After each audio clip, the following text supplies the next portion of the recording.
এসসিটি corner YouTube চ্যানেলের পক্ষ থেকে আরো একটি আপডেট ভিডিওতে স্বাগতম জানাচ্ছি। সম্মানিত ভিউয়ার্স, এই ভিডিওতে আমরা 2024 সনের ষষ্ঠ শ্রেণীতে অধ্যয়নরত শিক্ষার্থীদের উপবৃত্তির তথ্য অনলাইনে নির্ভুলভাবে কিভাবে এন্ট্রি করব এবং কিভাবে এন্ট্রি করলে শিক্ষার্থী উপবৃত্তির আওতায় আসবে, তো সেই বিষয় নিয়ে আজকে কথা বলবো। তো আশা করছি আপনারা ভিডিওটি অবশ্যই একদম শুরু থেকে শেষ অবধি দেখবেন। তো চলুন আমরা শুরু করি। উপবৃত্তির তথ্য এন্ট্রির জন্য আমাদেরকে উপবৃত্তির ওয়েবসাইটে আসতে হবে। আপনারা নিশ্চয়ই জানেন সেই লিঙ্কটি, তারপরেও আপনাদের সুবিধার্থে লিঙ্কটি ভিডিও ডেসক্রিপশন বক্সে দেওয়া থাকবে। আমরা লিঙ্কে ক্লিক করলে এরকম ইন্টারফেস পাবো। তারপর উপবৃত্তির ইউজার আইডি পাসওয়ার্ড দিব এবং নিচে ক্যাপচাটা দিয়ে লগ ইন করবো। ইউজার আইডি পাসওয়ার্ড এবং ক্যাপচা যদি মিলে যায় তাহলে আপনি সঠিকভাবে উপবৃত্তির ওয়েবসাইটে লগ ইন করতে পারবেন। তো লগ ইন করলে আপনার সামনে এরকম ইন্টারফেস চলে আসবে। ডান কোনায় প্রতিষ্ঠানের নাম এবং বাম পাশে ড্যাশবোর্ড দেখবেন। তো আমরা মূলত কাজ করব ড্যাশবোর্ডে এসে। একটু নিচে ড্যাশবোর্ডের নিচে দেখেন প্রাথমিক নির্বাচন বলে একটা অপশন আছে। এখানে ক্লিক করলে আমরা তিনটা অপশন পাচ্ছি। একটি নতুন শিক্ষার্থী এন্ট্রি, দ্বিতীয়টি হচ্ছে শিক্ষার্থীর প্রাথমিক তালিকা এবং তৃতীয়টি উপজেলার তালিকা জমা দান। তো আমি তিনটা অপশন সম্পর্কে কিছু বলার চেষ্টা করছি। নতুন শিক্ষার্থী এন্ট্রি, এই অপশনে মূলত আমাদের কাজ করতে হবে। এখন আমরা উপবৃত্তির ফর্ম অনলাইনে এন্ট্রি করতে চাইলে এই অপশন আমরা ব্যবহার করব। আর এন্ট্রিকৃত শিক্ষার্থীদের তথ্য আমরা শিক্ষার্থীর প্রাথমিক তালিকায় পাবো, অর্থাৎ আপনি এই অপশনে এসে যে শিক্ষার্থীর তথ্য এন্ট্রি করলেন তার তথ্যটা আমরা প্রাথমিক তালিকায় পাবো এবং কোনো ভুল ভ্রান্তি থাকলে আমরা প্রাথমিক তালিকায় এসে সেটি আবার সংশোধন করতে পারবো। আর উপবৃত্তির কাজ অর্থাৎ অনলাইনে এন্ট্রি যখন শেষ হবে সেটি যাচাই বাছাই শেষে প্রতিষ্ঠান থেকে উপজেলার তালিকায় জমা দেওয়ার যে অপশন সেটি হচ্ছে তৃতীয়টি। এখানে আসলে আমরা এন্ট্রিকৃত সকল তালিকা পাবো এবং এখান থেকে আমরা উপজেলায় পাঠাতে পারবো। যেহেতু এখন এন্ট্রি চলমান, সুতরাং এই অপশনগুলোর কাজ আমরা কিছুদিন পর করব। আপাতত আমরা নতুন শিক্ষার্থী এন্ট্রিটা করি। তো এই অপশনে ক্লিক করে দেব। ক্লিক করে দিলে দেখেন শিক্ষার্থীর তথ্য এন্ট্রির অপশন আসছে। এখানে আমরা এই অপশনগুলো দুটো ভাবে পেতে পারি।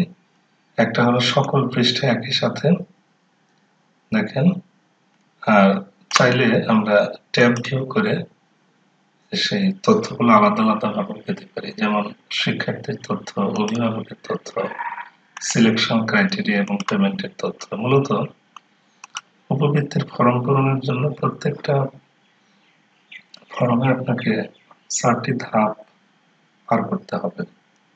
যাই হোক, আপনি যে কোনো ভাবে এটা করতে পারেন, কোনো সমস্যা নেই। তো আমি ফুল ভিউ দিয়ে নিচ্ছি। এখানে ভর্তির শিক্ষাবর্ষটা ডিফল্ট ভাবে থাকবে 2024, যেহেতু এই মুহূর্তে 24 সালের তথ্য এন্ট্রি চলছে এবং অর্থ বছরে 23-24 ডিফল্ট। আপনাকে এখানে কিছু কাজ করতে হবে না। আগে যখন একাদশ এবং ষষ্ঠ শ্রেণীর তথ্য একসাথে এন্ট্রি হতো তখন এখানে চেঞ্জ করা লাগতো, বাট যেহেতু এখন শুধুমাত্র ষষ্ঠ শ্রেণীর তথ্য এবং ক্ষেত্র বিশেষে নবম শ্রেণীর তথ্য এন্ট্রি হচ্ছে, সুতরাং এই অপশনগুলো ডিফল্ট ভাবে থাকবে। যাই হোক, আমরা এখানে জন্ম সনদ নম্বর দেব, জন্ম তারিখ দিয়ে সেটা যাচাই করব। আগে বলে রাখি, শিক্ষার্থীর অনলাইন জন্ম সনদ কিন্তু বাধ্যতামূলক, সেখানে বাংলা ইংরেজি উভয়ই থাকবে। তো আমি নিরাপত্তার স্বার্থে বা ইউটিউব গাইডলাইনের কারণে কিছু তথ্য এখানে একটু ব্লার বা ঝাপসা করে দিচ্ছি। আশা করছি বুঝতে পেরেছেন। তো যাই হোক, আমি জাস্ট প্রসেসটা দেখাচ্ছি। এখানে আমি জন্ম সনদ লিখবো শিক্ষার্থীর,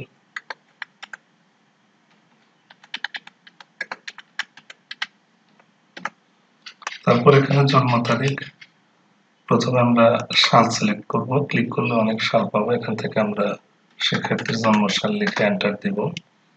মাসের ঘরে ক্লিক করব, মাসটা সিলেক্ট করব, মাস চলে আসবে। তারপর আমরা তারিখটাতে ক্লিক করে দেব। এরপর জন্ম সনদ যাচাই অপশনে ক্লিক করলে এটি যাচাই হবে। দেখতেই পাচ্ছেন এখানে শিক্ষার্থীর নাম বাংলায়, ইংরেজি সবই চলে এসেছে। অত্যন্ত মজার ব্যাপার যে আসলে যদি শিক্ষার্থীর তথ্যগুলো অনলাইন করা থাকে সেক্ষেত্রে দেখেন শিক্ষার্থীর নাম বাংলা ইংরেজি এসেছে, পিতার নাম বাংলা ইংরেজি এসেছে, মাতার নাম বাংলা ইংরেজি এভরি ইনফরমেশন এসেছে। আসলে এটা একটা মজার ব্যাপার। তো আমরা এখানে পিতার এনআইডি দিয়ে দেব। এনআইডি দেওয়ার ক্ষেত্রে একটু সতর্ক থাকবেন, যাদের স্মার্ট আইডি 10 ডিজিট হবে আর অন্যান্য ক্ষেত্রে 17 সংখ্যা করে দিতে হবে। যদি কারো পুরনো এনআইডি থাকে সেক্ষেত্রে ওই এনআইডির পূর্বে 4 ডিজিটের জন্মসাল যোগ করলে 17 সংখ্যা হয়ে যাবে। তো আমি এখানে 4 ডিজিট যুক্ত করে 17 সংখ্যা করছি, কারণ এই শিক্ষার্থীর অভিভাবকের জন্ম এনআইডিটা পুরনো।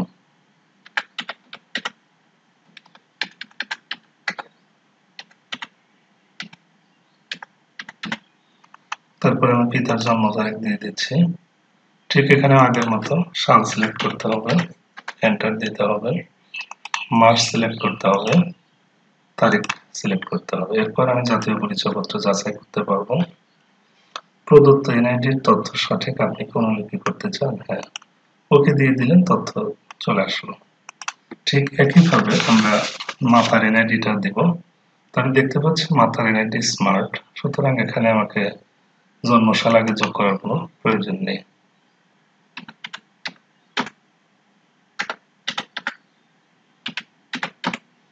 তো স্মার্ট কার্ড হলে হবে 10 সংখ্যা। এবার আমি জন্ম তারিখ দেব। এগুলো আসলে একই প্রসেস। মাস সিলেক্ট করব, তারিখ সিলেক্ট করব, জাতীয় পরিচয়পত্র যাচাই করব, ওকে দিয়ে দেব, ব্যাস এটার কাজ শেষ। তো শিক্ষার্থীর জেন্ডারটা অটোমেটিক্যালি কিন্তু আসবে, কারণ জন্ম সনদ অনলাইন করা থাকবে। এখানে আমরা স্থায়ী ঠিকানা দিব, বিভাগ নির্বাচন করব, তারপর জেলা নির্বাচন করব, তারপর উপজেলা নির্বাচন করব। এখানে পৌরসভা অধীনে থাকলে সেটা সিলেক্ট করবেন, যেহেতু আমার শিক্ষার্থী প্রত্যন্ত অঞ্চলের, সুতরাং এই অপশনটি আমি বাকি রাখবো। ইউনিয়ন সিলেক্ট করে দেব, তারপর এখানে ওয়ার্ড সিলেক্ট করে দেব। এটা আসলে দেখেন ম্যান্ডেটরি না, যেগুলো স্টার মার্ক সেগুলোর তথ্য অপরিহার্য, বাট যে অপশনগুলোতে লাল তারকা নেই সেগুলো আপনি না দিলেও পারবেন, কোনো সমস্যা নেই।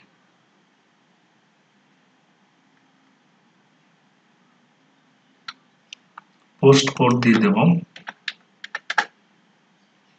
তারপর ঠিকানা, এখানে জাস্ট ঠিকানাটা হিসেবে আপনি গ্রামের তথ্যটা দিতে পারেন, কোনো সমস্যা নেই।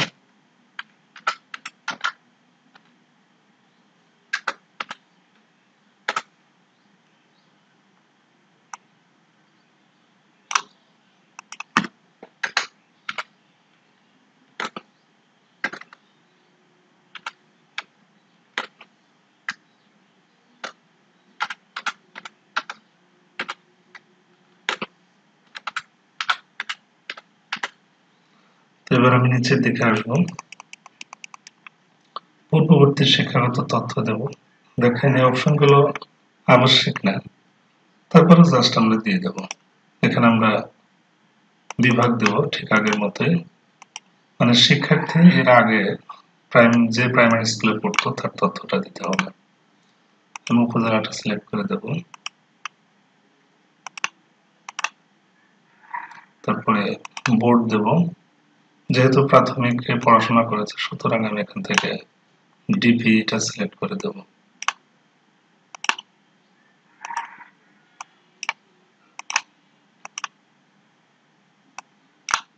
আসলে কাজগুলো সহজ, যদি সার্ভার ভালো থাকে আপনি দ্রুত করতে পারবেন। আমি যেহেতু খুব ভোরে কাজ করছি, এই মুহূর্তে মোটামুটি সার্ভার বেশ ভালো পাচ্ছি।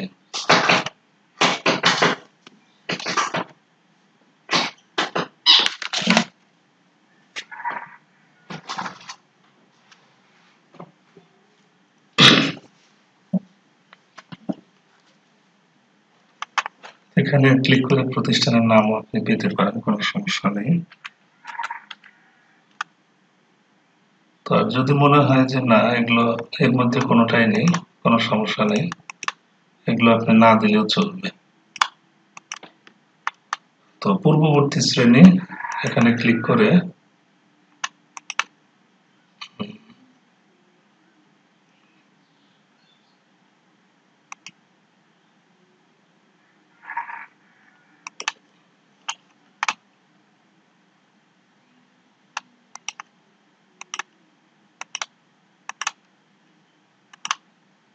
এখানে মাঝে মাঝে সার্ভারের প্রবলেম পাবেন।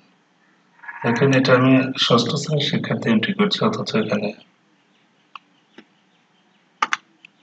অন্য একটা অপশন এসে গেছে। যাই হোক, এটা সার্ভারের প্রবলেম, সমস্যা নেই, আমি এটা কিছু করব না।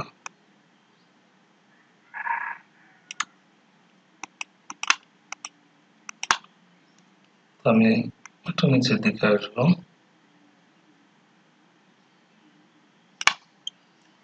এখানে বর্তমান শ্রেণীটা সিলেক্ট করে দেব, তারপর শাখা সিলেক্ট করে দেব। শাখা জাস্ট আমি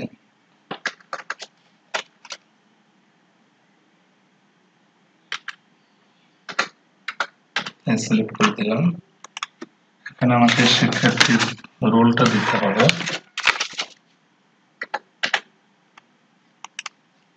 রোলটা দেওয়ার পর আমরা জাস্ট নিচের দিকে আসবো।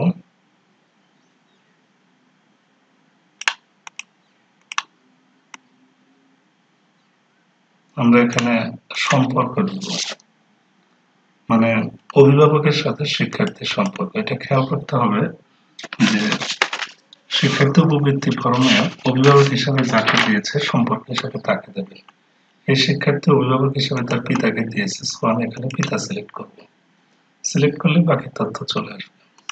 যদি পিতা মাতা ব্যতীত অন্য কেউ থাকে তাহলে অন্যান্য সিলেক্ট করতে হবে, সেক্ষেত্রে এনআইডি জন্ম তারিখ দিয়ে ভেরিফাই করতে হবে। যাই হোক, আমি পিতাকে দিয়ে দিচ্ছি।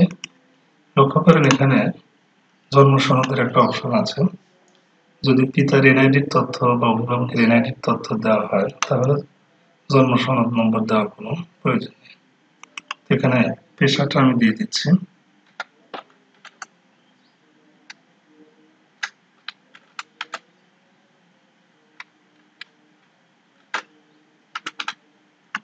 তো এখানে মোবাইল নম্বর, এটা একটা বাধ্যতামূলক ফিল্ড। এখানে অবশ্যই উপবৃত্তির তথ্য যে অ্যাকাউন্টে পাবে সেরকম একটা মোবাইল নম্বর দেওয়াই ভালো।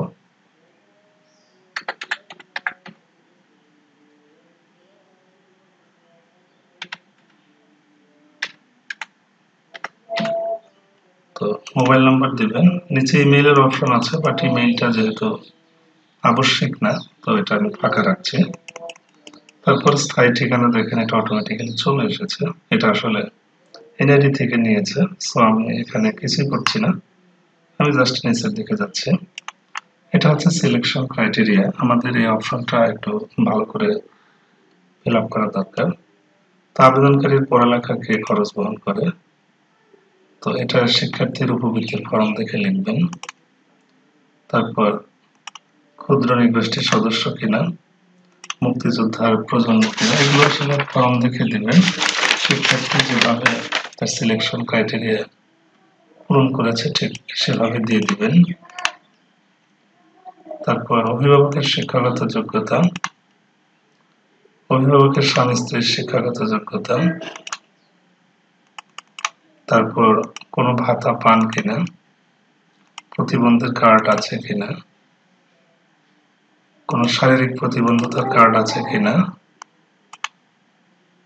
শারীরিকভাবে কোনো রোগে ভুগছে কিনা, দীর্ঘমেয়াদী কোনো রোগে ভুগছে কিনা। এই অপশনগুলো জাস্ট ক্লিক করে করে দেবেন, এটা আসলে কঠিন কিছু না।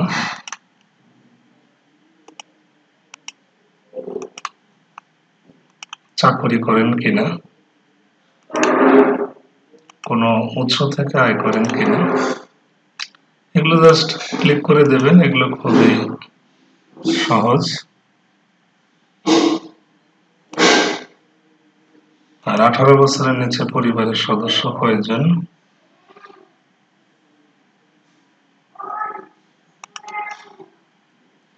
কোন এলাকায় বাস করে সেটা আপনি সিলেক্ট করে দেবেন। বাড়িতে কয়টি কক্ষ আছে, এগুলো আসলে খুবই সহজ, সবার ক্ষেত্রে একই ব্যাপার। তো কোন ধরনের টয়লেট আছে, টেলিভিশন আছে কিনা, কিসে রান্না হয় সেটা আপনি দিয়ে দেবেন। আর বাড়ির মেঝে কি দিয়ে তৈরি,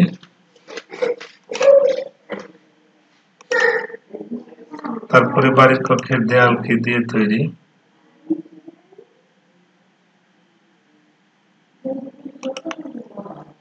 ছাদ কি দিয়ে তৈরি, তারপরে জমির পরিমাণ কত, এগুলো জাস্ট উপবৃত্তির ফর্ম দেখে আপনারা দিয়ে দেবেন, সেটাই সবচেয়ে ভালো হবে। তো অভিভাবকের কোনো কার্ড থাকলে টিক মার্ক করে সেটা দিয়ে দেবেন। তো এটা নাই, আমি এটা ফাঁকা রাখছি। এবার আমরা শেষ অপশনে এসেছি, পেমেন্টের তথ্য। এখানে পেমেন্টের ধরন দেখেন, শিক্ষার্থীর উপবৃত্তির ফর্মে কিন্তু শুধুমাত্র মোবাইল ব্যাংকিং এর তথ্য দেওয়া আছে, কিন্তু সফটওয়্যারে এসে দেখবেন আপনারা ব্যাংকের তথ্য যুক্ত করতে পারবেন। অর্থাৎ আপনি চাইলে নগদও যুক্ত করতে পারবেন, পাশাপাশি যে কোনো সরকারি বা বেসরকারি ব্যাংক এবং এজেন্ট ব্যাংকিং এর তথ্য যুক্ত করা যাবে। যাই হোক, এই শিক্ষার্থী মোবাইল ব্যাংকিং এর তথ্য দিবে, সো আমি মোবাইল ব্যাংকিং সিলেক্ট করব। তারপর এখান থেকে নগদ, দেখেন এখানে নগদ উল্লেখ করা আছে, কিন্তু নগদ ছাড়াও বিকাশ, রকেট, উপায় সবই কিন্তু দেওয়া যাবে। এটা অপশনে আপনাদেরকে দেখাচ্ছে। তো আমি নগদ সিলেক্ট করে দিচ্ছি, রাউটিং নাম্বারটা অটোমেটিক্যালি চলে আসবে। আর হিসাবধারীর নাম হবে অভিভাবকের নাম, সুতরাং অভিভাবক হিসাবে আমি যাকে দিয়েছি তাকে আমি এখান থেকে কপি করে নেব। যেহেতু পিতার নাম বলা আছে, সো আমি পিতার তথ্যটা কপি করে নিলাম। তারপরে আমি এখানে সেটা পেস্ট করে দিব। তারপর এখানে হিসাব নম্বরটা দিয়ে দেব।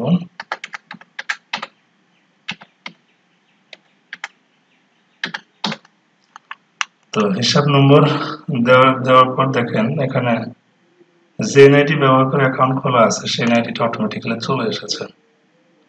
তো আমি হিসাব নম্বর যাচাই করতে পারবো। এখানে বলছে অভিভাবকের জাতীয় পরিচয়পত্র যাচাই করুন। তো আমি আবার চলে যাব জাতীয় পরিচয়পত্র যাচাই।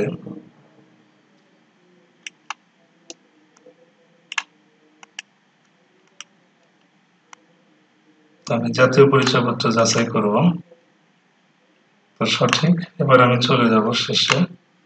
এবার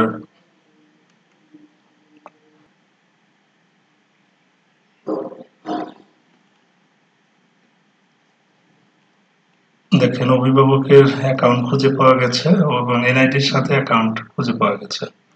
তো এখানে যখন আমাকে যে কাজটি করতে হবে, এখানে জাস্ট সংরক্ষণ দিতে হবে। তো সংরক্ষণ দিলে মোটামুটি কাজ শেষ। তো দেখেন এটা এন্ট্রি হয়ে গেছে এবং শিক্ষার্থীর তথ্য দেখাচ্ছে, আমি এটা ক্লোজ করে দেব। তো এভাবে এন্ট্রি করতে হবে। একটা এন্ট্রি শেষ হলে পরবর্তী এন্ট্রির জন্য পৃষ্ঠা অটোমেটিক্যালি এখানে ফাঁকা ফরম চলে আসবে। তবে যে শিক্ষার্থীর তথ্য এন্ট্রি করলাম সেটা আমরা পাবো প্রাথমিক তালিকায়। এখানে লক্ষ্য করেন সফলভাবে সংরক্ষিত হয়েছে লেখা এসেছে। সো আমি শিক্ষার্থীর প্রাথমিক তালিকায় এখানে চলে যাব। তো দেখেন আমি এখানে যদি জাস্ট 23-24 দিয়ে ষষ্ঠ শ্রেণী দিয়ে খুঁজুন দিই, তাহলে ওই এন্ট্রিকৃত শিক্ষার্থীর তথ্যটা আমরা পাবো। লক্ষ্য করেন একটা এন্ট্রির মধ্যে 1 থেকে 1 পর্যন্ত দেখাচ্ছে। যেহেতু আমি এই মুহূর্তে একজন শিক্ষার্থীর তথ্য এন্ট্রি করলাম, সুতরাং সেই শিক্ষার্থীর তথ্যটা এখানে কিন্তু দেখাচ্ছে এবং এখানে স্ট্যাটাসের ঠিক আগেই এন্ট্রির তারিখটা কিন্তু দেখাচ্ছে। এবার আপনি চোখের আইকনে ক্লিক করে শিক্ষার্থীর তথ্যটা এখানে এক নজরে আপনি দেখে নিতে পারবেন যে কি কি তথ্য আপনি দিলেন। এবং মোবাইল ব্যাংকিং এর তথ্য, হিসাবধারীর নাম, হিসাবের ধরন এবং হিসাব নম্বর কি দিলেন সব এখানে রয়ে গেছে। তা আমি বন্ধ করে দিচ্ছি। তো এবং এন্ট্রির তারিখও দেখতে পাচ্ছেন। তো যাই হোক, এভাবে এন্ট্রি করবেন। আর আপনি এন্ট্রিকৃত তথ্য এডিটও করতে পারবেন। এখানে আরেকটা অপশন থাকবে, তথ্য সংশোধন। এখানে ৩টা অপশন না, আপনার পরবর্তীতে দেখবেন ৪টা অপশন পাবেন। আপনার এন্ট্রিকৃত তথ্যে কোনো ভুল থাকলে অবশ্যই আপনি এখানে এডিট করতে পারবেন। তো উপজেলায় তালিকা জমা দানে গেলে মূলত এই শিক্ষার্থী পাবেন। আপনি খুঁজুনে ক্লিক করলে মূলত চলে আসবে। দেখেন চলে এসেছে। এখানে স্ট্যাটাস উপজেলাতে প্রেরণ পেন্ডিং রয়েছে। আপনি যদি এটা উপজেলায় পাঠাতে চান সেক্ষেত্রে এই যে টিক মার্ক করবেন। শিক্ষার্থীর আইডি বাম পাশে বক্সে টিক মার্ক করে নেবেন। টিক মার্ক করে আপনি উপজেলাতে পাঠান এই অপশনে ক্লিক করলে চলে যাবে। তবে যদি বিপুল সংখ্যক শিক্ষার্থী হয় সেক্ষেত্রে আপনি একদম উপরের বক্সে টিক মার্ক করলে সব সিলেক্ট হয়ে যাবে। তারপর উপজেলাতে পাঠান ক্লিক করলে সেটি পরবর্তী ধাপে চলে যাবে। তো আপনি তারপর ইয়েস করে দিলে উপজেলায় চলে যাবে। মোটামুটি এটাই। আর এন্ট্রিকৃত শিক্ষার্থীদের তথ্যগুলো আপনি খুব সহজেই প্রিন্ট করতে পারবেন, কোনো সমস্যা নেই। তো রিপোর্ট অপশনে গেলে সেটা প্রিন্ট করতে পারবেন। কাজ শেষে অবশ্যই লগ আউটে ক্লিক করে এই সাইট থেকে আমরা বের হয়ে যাব। তো মোটামুটি এটাই ছিল উপভিত্তিক তথ্য এন্ট্রির ভিডিও। কারো এন্ট্রি করতে কোনো সমস্যা হলে অবশ্যই কমেন্ট করবেন, সমস্যা নেই, উত্তর দেওয়ার চেষ্টা করব। তো সবাইকে অসংখ্য ধন্যবাদ।